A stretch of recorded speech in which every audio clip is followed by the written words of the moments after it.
Salut à tous, comme vous le savez ici, la réédition de Shadow of Valhalla, il va y avoir Winda et Shadow Fusion, donc des cartes qui coûtaient quand même assez cher avant l'annonce de la réédition. Je me suis dit pourquoi pas monter un deck Shadow pur, Shadow and Trap en gros, et vous le présenter, donc pour ceux qui voudraient créer le deck ou quoi.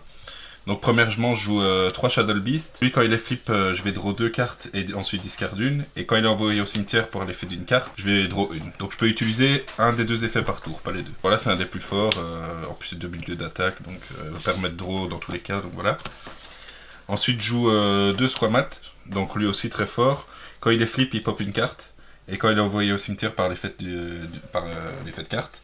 Et Foolish, une carte marionnette de l'ombre. Donc pareil, je peux utiliser qu'un des 2 effets, mais ça c'est pour tous. Ensuite je joue 2 faucons. Donc le faucon, quand il est flip, il rebord un Shadow face verso du cimetière. Et quand il est envoyé au cimetière par un effet de carte, il va se spell lui-même en défense face verso. Ensuite je joue 2 hérissons. Donc lui c'est le tuto du deck. Quand il est flip, je vais tuto une magie piège Shadow. Donc Shadow Fusion, El Shadow Fusion ou Shadow Core. Et quand il est envoyé au cimetière, je vais tuto un monstre. Shadow encore. Donc voilà. Finalement, je joue 2 dragons. Donc lui, quand il est flip, je peux renvoyer une carte de l'adversaire à la main. Et quand il est envoyé au cimetière par un effet de carte, je peux pop une MP. Ensuite, au niveau N-Trap, je joue 3 H. Parce que voilà, c'est toujours la meilleure des N-Trap. Je joue 3 Drolls. Parce qu'on est dans une méta où on a besoin de Drolls. Et je joue aussi 3 Gamma. Donc et le Driver. Je joue vraiment beaucoup d'N-Trap pour essayer de stabiliser parce que Shadow reste un deck qui parfois peut briquer, donc il faut un peu de défense derrière. Et du coup je joue 2 Ghost Bell qui est doublement utile parce que derrière déjà est très forte, et de 2 ça va me permettre d'invoquer plus facilement chez Kinaga, donc il monte un monster. Je joue un Bulbe luisant parce que encore une fois comme Ghost Bell c'est un monster, en plus lui il peut être sympa, il peut foolish. Enfin, il peut escaver un mon Shadow et avoir l'effet, par exemple un hérisson pour aller tuto et se relancer. Ensuite, je joue, voilà, on va appeler ça une tech carte, le gagnant du World, le Eater of Millions. On sort pas beaucoup de cartes dans Shadow. Généralement, on aura une fusion sur le terrain qui fera bien le taf, donc Eater of Millions monstrueux. Pour les monstres, c'est fini. En magie, je joue 3 Shadow Fusion, très très fort. Bien plus fort quand l'adversaire a déjà un monstre dans sa zone extra, mais voilà. Donc Shadow Fusion, quand l'adversaire a un monstre en zone extra, je peux utiliser des matériels de mon deck. Bon voilà, c'est assez fort. Je joue El Shadow Fusion, donc ça je peux utiliser uniquement du terrain ou à la main, mais c'est une magie rapide, donc aussi très fort pendant le tour adverse. Je joue 3 Call by the Grave, parce que voilà, on peut pas facilement se prendre H sur Shadow Fusion. Comme j'ai dit, c'est un deck qui a un taux de brick assez quand même élevé. Donc ça va permettre de stabiliser et vraiment gérer un peu tout.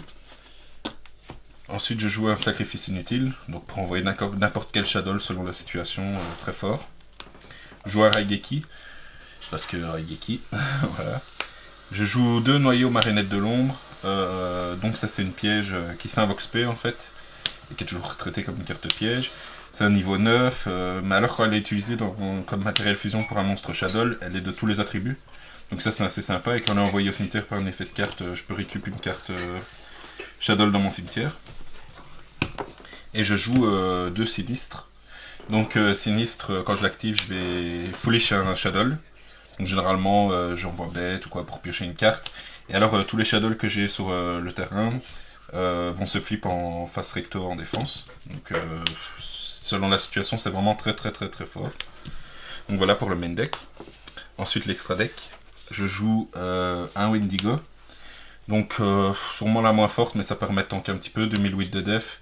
Je peux la cibler, empêcher elle ou un autre, et empêcher la destruction au combat ou par effet. Quand elle est envoyée au cimetière, c'est un peu comme toutes les fusions Shadow, je vais récupérer une magie piège Shadow du cimetière. Je joue 3 chez Kinaga, donc celui que j'invoque le plus souvent. Durant le tour de chaque joueur, lorsqu'un monstre invoqué spécialement chez l'adversaire va activer un effet, je vais pouvoir annuler, détruire en discardant un monstre Shadow. Une carte Shadow, pardon, et comme les autres, quand elle est envoyée au cimetière, je peux récupérer une magie piège. Je joue 3 Winda, donc assez fort selon les match-up, donc chacun des 2 joueurs ne pourra invoquer spécialement qu'une fois selon le tour.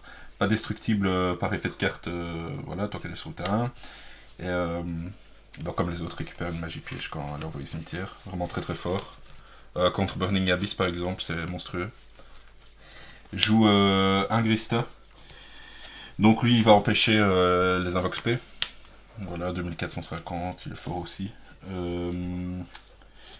Comme les autres, hein, je récupère, quand il a envoyé son terre, je récupère une Magic Age. Je joue une Demon Subterror, parce que voilà, c'est avec 2 monstres flip, c'est intéressant, mais sans plus. Je joue le package Troymer, donc une licorne, un cerbère et un phoenix. Pet MP, pet monstre invoqué SP dans la zone main et renvoie dans le deck. Donc ça c'est toujours fort. Je joue un cowboy, parce que Rig de Time oblige. Je joue un Abyss Dweller, parce que c'est toujours monstrueux, ça tue certains decks, donc voilà.